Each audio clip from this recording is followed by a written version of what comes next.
Good morning friends, welcome to my YouTube channel online study current affair. दोस्तों, आज का हमारा पहला प्रश्न है, आतंकवाद के पीड़ितों को अंतर्राष्ट्रीय स्मरण और श्रद्धांजलि दिवस कब मनाया जाता है? ऑप्शन ए है 21 अगस्त, ऑप्शन बी है 25 अगस्त, ऑप्शन सी है 18 अगस्त और ऑप्शन डी है 16 अगस्त। दोस्तों, इसका सही आंसर है ऑप्शन ए 21 अगस्त।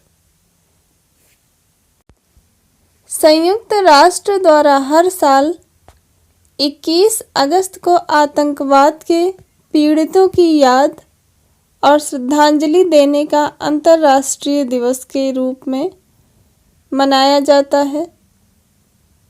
यह दिन दुनिया भर में आतंकवाद की वजह से घायल, मौत का शिकार हुए लोगों, पीड़ितों और प्रभावितों को सम्मान, समर्थन व सहायता देने के लिए मनाया जाता है। और नेक्स्ट हमारा प्रश्न है, भारत में पहला कार्यात्मक रूप से साक्षर जिला कौन सा बना है? ऑप्शन ए है गुरुग्राम, बी है मंडला, सी है जयपुर और डी है वाराणसी। तो आप देख पा रहे होंगे इसका सही आंसर है ऑप्शन बी, मंडला। इसके बारे में जानते हैं।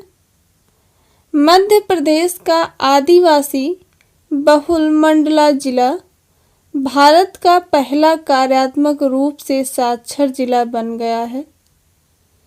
साल 2011 के सर्वेक्षण के दौरान मंडला जिले में साक्षरता दर 68% थी, जबकि साल 2020 में प्रकाशित एक रिपोर्ट से पता चला कि जिले में 2.25 लाख से अधिक लोग निरक्षर थे, जिनमें से अधिकांश आदिवासी लोग थे जो जिले के वन क्षेत्रों में रहते थे। और चलिए देखते हैं हमारा अगला प्रश्न।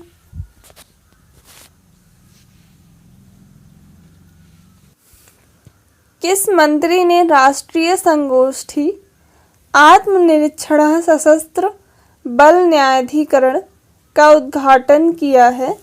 ऑप्शन ए है अमित शाह, बी है पीयूष गोयल, सी है राजनाथ सिंह और डी है नितिन गडकरी। तो दोस्तों, इसका सही आंसर है ऑप्शन सी, राजनाथ सिंह। इनके बारे में देखते हैं। राजनाथ सिंह 20 अगस्त 2022 को नई दिल्ली में सशस्त्र बल न्यायाधिकरण बार एसोसिएशन द्वारा आयोजित आत्मनिरीक्षण सशस्त्र बल न्यायाधिकरण पर राष्ट्रीय संगोष्ठी का उद्घाटन किया। हमारा अगला प्रश्न है,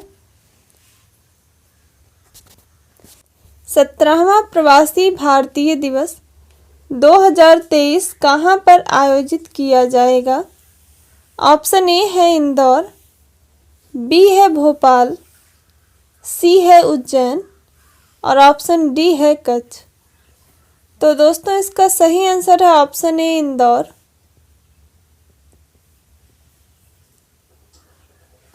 इसके बारे में जान लेते हैं। विदेश मंत्रालय ने प्रवक्ता अरिंदम बागची के मुताबिक 17वां प्रवासी भारतीय दिवस 2023 अगले साल जनवरी में इंदौर में होगा।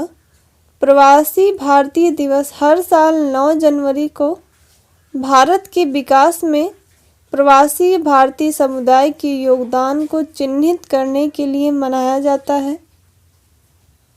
यह 9 जनवरी 1915 को दक्षिण अफ्रीका से महात्मा गांधी की भारत वापसी की याद दिलाता है। और अगला प्रश्न है, वर्ल्ड सीनियर सिटीजन डे यानी कि विश्व वरिष्ठ नागरिक दिवस कब मनाया जाता है? 20 अगस्त को, 23 अगस्त को, 21 अगस्त को या फिर 25 अगस्त को? दोस्तों इसका सही आंसर है 21 अगस्त। हर साल 21 अगस्त को वर्ल्ड सीनियर सिटीजन डे मनाया जाता है। इसे पहली बार साल 1991 में मनाया गया था।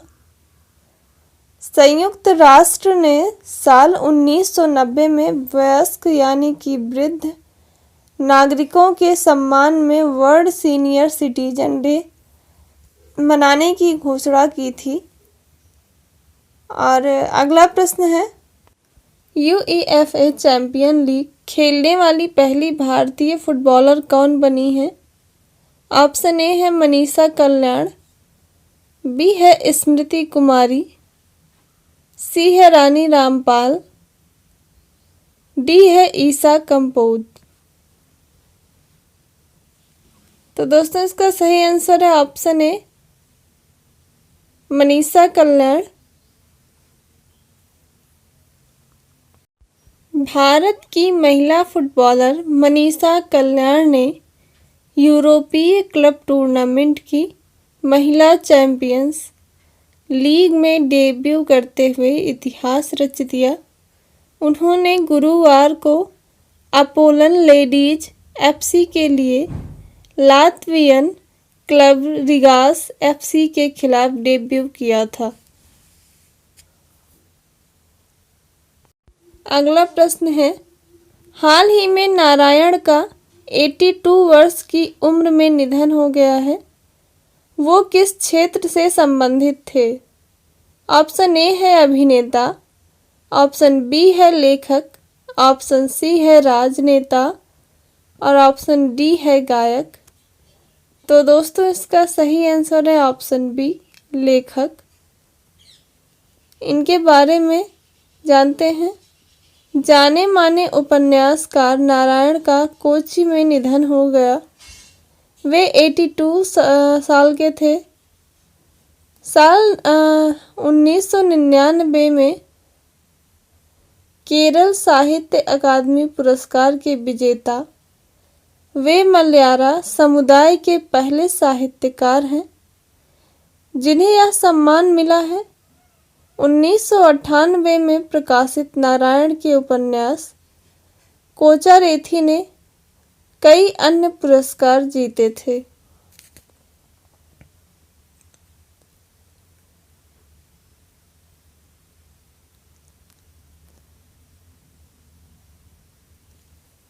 अगला प्रश्न है, मत्स्य सेतु ऐप में ऑनलाइन मार्केट प्लेस के लिए किस फीचर का शुभारंभ किया गया है? ऑप्शन ए है एक्वा सुरक्षा, बी है एक्वाफिस, ऑप्शन सी है एक्वा बाजार और ऑप्शन डी है इनमें से कोई नहीं। तो दोस्तों इसका सही आंसर है ऑप्शन सी एक्वा बाजार।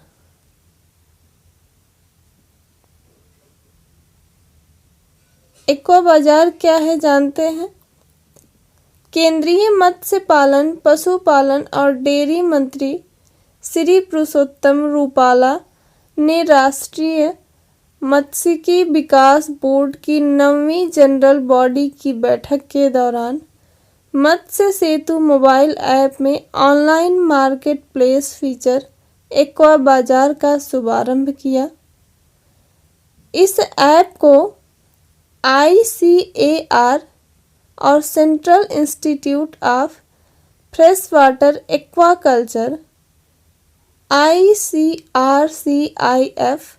भुवनेश्वर द्वारा विकसित किया गया है, जिसे प्रधानमंत्री मत्स्य संपदा योजना के माध्यम से राष्ट्रीय मत्स्यिकी विकास बोर्ड हैदराबाद द्वारा वित्तीय सहायता प्रदान किया गया है।